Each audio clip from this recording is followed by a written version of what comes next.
같이 말씀 보시겠습니다. 사무엘상 7장 12절에서 14절까지 말씀 함께 읽고 말씀 나누도록 하겠습니다. 사무엘상 7장 12절부터 14절까지 말씀 함께 읽도록 하겠습니다.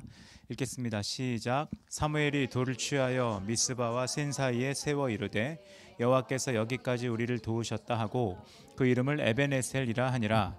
이에 블레셋 사람들이 굴복하여 다시는 이스라엘 지역 안에 들어오지 못하였으므로 여호와의 손이 사무엘이 사는 날 동안에 블레셋 사람을 막으심에 블레셋 사람들이 이스라엘에게서 빼앗았던 성읍이 에군으로부터 가드까지 이스라엘에게 회복되니 이스라엘이 그 사방 지역을 블레셋 사람들의 손으로 도로 찾았고 또 이스라엘과 아모리 사람 사이에 평화가 있었더라. 아멘. 방금 읽은 말씀은 사무엘 시대에 대한 이야기입니다. 그 사무엘은 우리가 잘 아는 선지자이긴 하지만 이 사무엘이 활동했던 시기는 이스라엘에게서 가장 위기가 많았던 시기 중에 하나였습니다. 이때 사무엘이 영적인 각성을 위해서 사무엘상 7장 3절을 보면 너희가 여호와께 전심으로 돌아오려거든 이방신들과 아스타롯을 너희 중에서 제하고 너희 마음을 여호와께로 향하여 그만 섬기라. 너희를 블레셋 사람의 손에서 건져내시라고 외치면서 요즘 말로 하면 각성운동을 하기 시작을 합니다. 근데 이런 신앙적 각성운동은 도리어 우상을 버리고 큰 결정을 하는, 또 미스바라고 하는 광야에 모이고 또 각성을 위한 집회들을 하는 긍정적 반응을 낳긴 했지만 이 소식은 결국 이스라엘의 대적인 블레셋의 분노를 일으켜서 블레셋의 공격을 받는 상황이 되게 됩니다. 참으로 아름다운 모습일 수 있는 게 이 사람들이 함께 모여서 광야에서 기도하고 금식하고 회개하고 엎드리는 아름다운 모습을 보였을 때 이것이 도리어 좋은 방향으로 가기보다는 블레셋의 공격을 받는 상황이 생기게 된다는 겁니다. 이때 백성들은 하나님 앞에 뭔가 결정을 했는데 도리어 위기가 닥치니까 사무엘을 찾아가 부르짖습니다. 생각하지 않던 어려움, 어쩌면 신앙적인 결단을 하니까 지금 상황보다 더 안 좋아진 상황이 펼쳐졌고 그들은 이런 안 좋은 상황이 펼쳐졌을 때 더 큰 어려움으로 인해서 사무엘을 찾아가 이제 부르짖게 된 겁니다. 아마 우리의 삶도 그렇다고 생각을 합니다. 우리가 어떤 신앙적 결정을 하고 하나님 앞에 올바른 삶을 선택했을 때 뭔가 잘 믿어보려고 또 신앙적인 좋은 결정을 하려고 했을 때 우리에게 어려움이 오는 경우가 많이 있습니다. 원래 환난이라는 게 그렇습니다. 결심을 하고 신앙적인 결단을 했을 때 더 큰 어려움이 오고 그것이 고통을 주고 그런 경우에 우리는 낙심을 하거나 의심을 하거나 원망을 할 수 있는 상황이 생기게 됩니다. 하나님이 계실까? 하나님이 계시다면 내가 하나님 앞에 이런 결정을 했는데 왜 우리에게 어려움이 오느냐? 이런 고민을 하는 것이 인간의 정상적인 반응이라고 생각합니다. 근데 중요한 것은 이때 우리가 타협을 할 것이냐 또 낙심을 할 것이냐 아니면 하나님 앞에 기도하고 주님께 맡기고 매달릴 것이냐 이 선택은 사실 우리 가운데 있다는 겁니다. 왜냐하면 하나님은 우리가 하나님 앞에 나아가 기도하고 맡길 때 우리를 그냥 두시지 않고 우리를 도우시고 붙들어 주시고 사랑해 주시고 모든 것을 협력하여 선을 이루게 만드시는 놀라운 분이기 때문에 그렇다는 겁니다. 사무엘은 그런 백성의 원망이나 어려움을 들었을 때 주저하지 않고 했던 일은 어린 양을 취하여 온전한 번제를 드립니다. 그리고 이스라엘을 위해서 하나님께 기도합니다.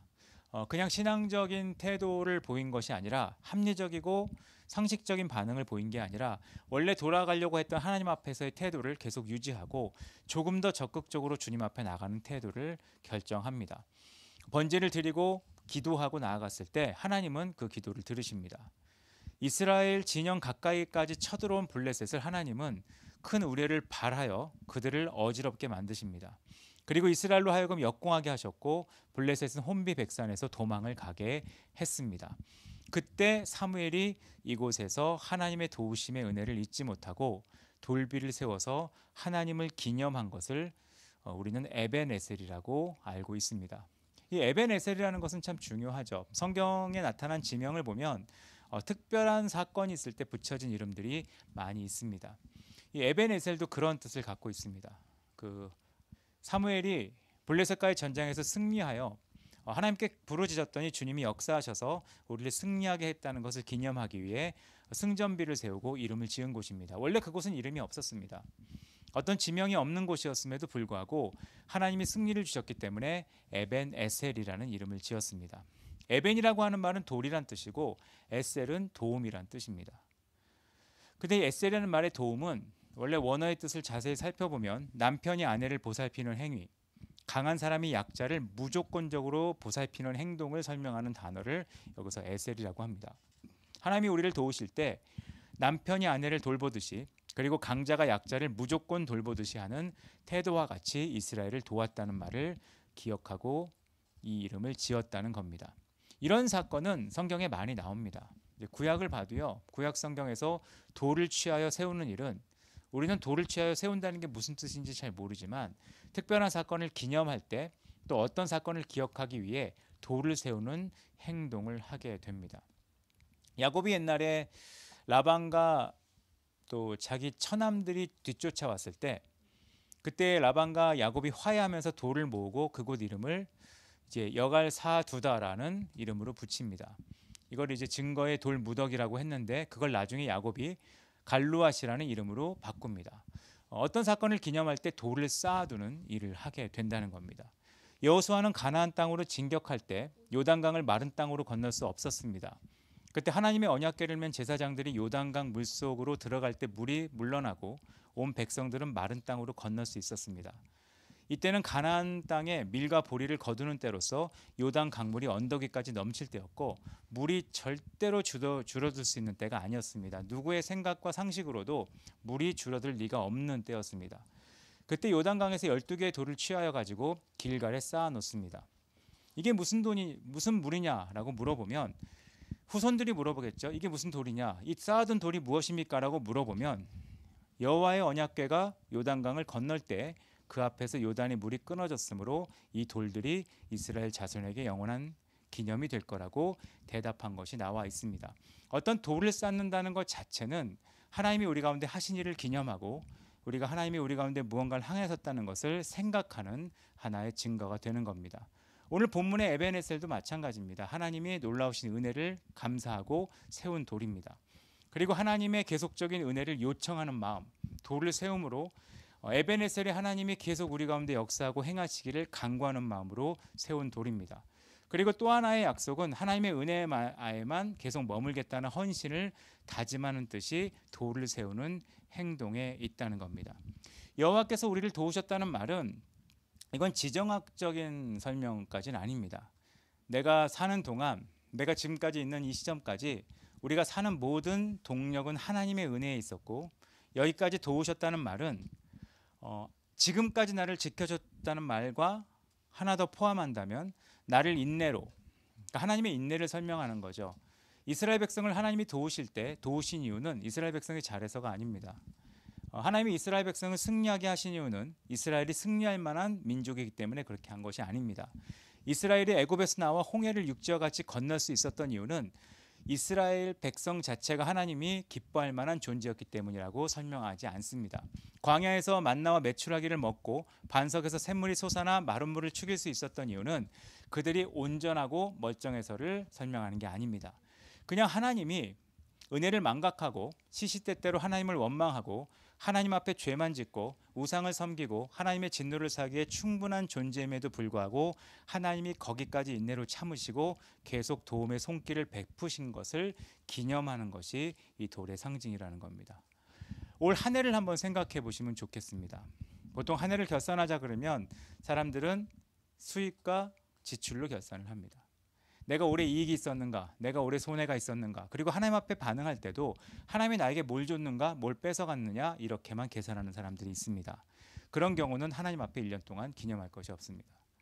우리가 1년 동안 기념해야 될 것은 우리가 자격이 없음에도 불구하고 여기까지 우리를 도우신 하나님, 내가 사실 하나님 앞에 붙어있을 이유가 없음에도 아직까지 하나님 앞에 붙어 있게 하신 하나님, 내가 주님 앞에 은혜를 경험할 수 없는 사람임에도 아직까지 은혜를 주신 하나님, 내가 하나님께 나아갈 수 없는 사람이어도 나갈 수 있는 기회들을 계속 허락하신 그 하나님께, 그분이 지금까지 나를 지켜주셨다, 나와 함께 하셨다는 것을 기념하는 행동이 돌을 세우는 행동과 같은 겁니다. 그리고 한 가지 다짐해야 될 것은 주님이 은혜가 나에게 끝나지 않게 해주세요.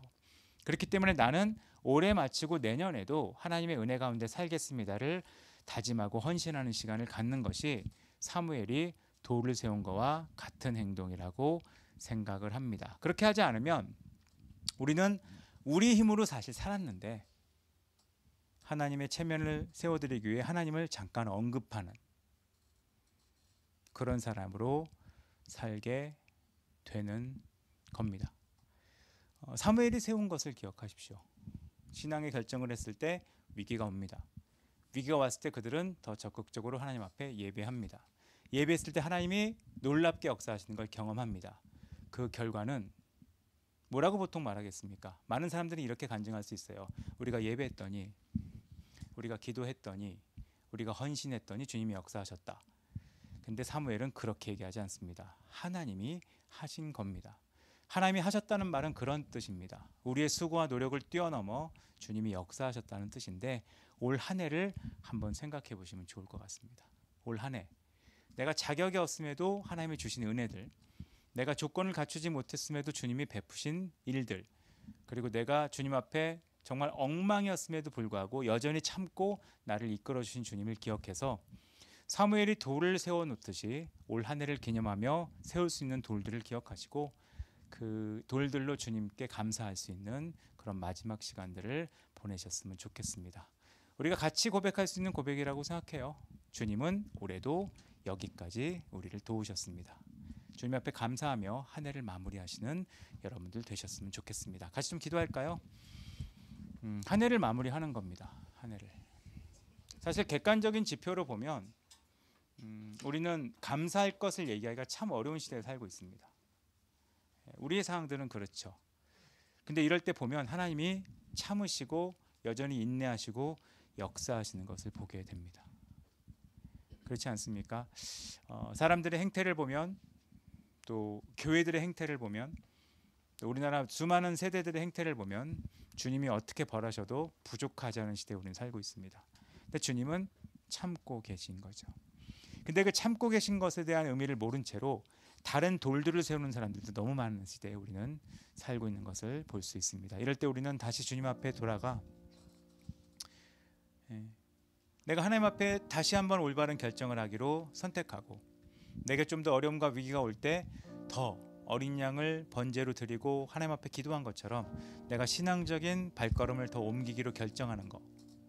이유는 많을 수 있습니다. 핑계도 많을 수 있습니다. 근데 그런 걸 좀 내려놓고 주님 앞에 더 적극적으로 나가는 삶을 선택할 수 있게 나를 도와달라고, 여기까지 도우신 하나님 내년에도 도우시고 내 평생 도우셔서 다윗의 고백처럼 여호와는 내 목자시라는 것을 고백할 수 있는 신앙의 삶이 우리에게 이어질 수 있게 역사해달라고 잠깐 기도하는 시간 갖도록 하겠습니다. 같이 기도하겠습니다.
하나님, 올 한 해도 우리와 함께 하셔서 감사합니다. 2024년 굉장히 많은 일들이 있고 복잡한 시대였고, 사람들 머릿속에 수많은 계산들과 생각들이 가득한 시대에 우리가 살고 있지만, 우리는 주님 앞에 신앙을 선택하고 여전히 오늘도 모여 함께 예배할 수 있는 은혜를 주심을 인하여 감사합니다.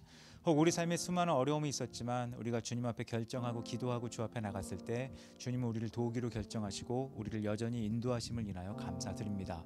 주님, 기도하는 것은 이 하나님의 도우심 안에 사는 삶을 저희가 멈추지 않게 하여 주시옵소서. 그래서 내가 이렇게 했다, 내가 이렇게 이루었다, 내가 이 정도로 수고했다, 자신을 드러내는 자기의가 가득한 이 세상에서 하나님이 여기까지 우리를 도우셨다, 주님이 행하셨다고 고백할 수 있는 진실한 신앙의 고백이 우리의 삶과 우리의 모든 일들을 통해 나타날 수 있도록 우리 가운데 역사하여 주시옵소서.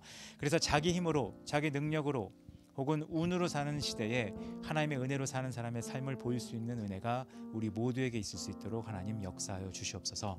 우리 가운데 그런 놀라운 일을 행하신 주님께 감사드리고 예수 그리스도 이름으로 기도드렸습니다. 아멘.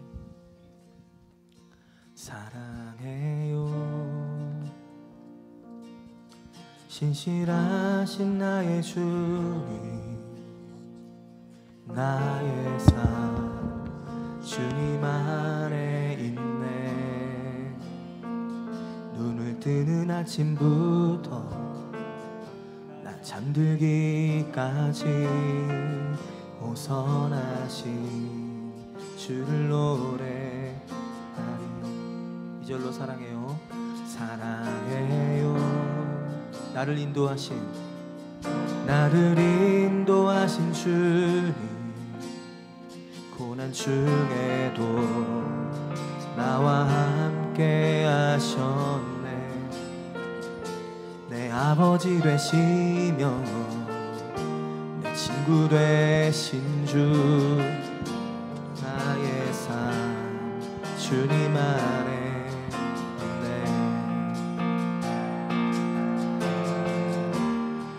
신실하신 나의 주님, 나의 삶을 인도하셨네.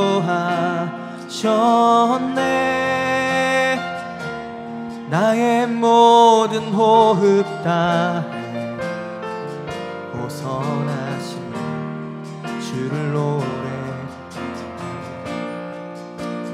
신실하신 나의 주님, 신실하신 나의 주, 나의 삶을 인도하셨네. 나의 모든 호흡 다해 호선하신 주를 노래하리. 주님의 선하심이 주님의 선하심이 날 인도하시네. 주님의 선하심이 날 지켜주시네. 주께 엎드려 나의 모든 삶 주님께 드리네. 주님의 선하심이 날 인도하시네. 한 번 더. 주님의 선하심이 날 인도하시네. 주님의 선하심이 날 지켜주시네. 주께 엎드려 나의 모든 삶 주님께 드리네. 주님의 선하심이 날 인도하시네. 신실하신 나의 주님, 나의 삶을 인도하셨네.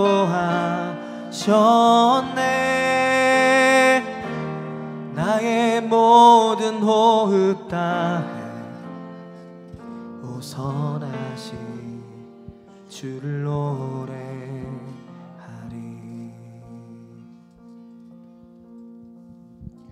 지금은 우리 주 예수 그리스도의 은혜와 아버지 하나님의 놀라우신 사랑과 성령 하나님의 교통하심이 2024년 한 해 동안 주님의 은혜 가운데 살아가고 또 내년도 하나님의 은혜 가운데 머물기로 결정한 여기 있는 모든 한 명 한 명의 삶 위에 이제로부터 영원까지 함께 있을지어다. 아멘.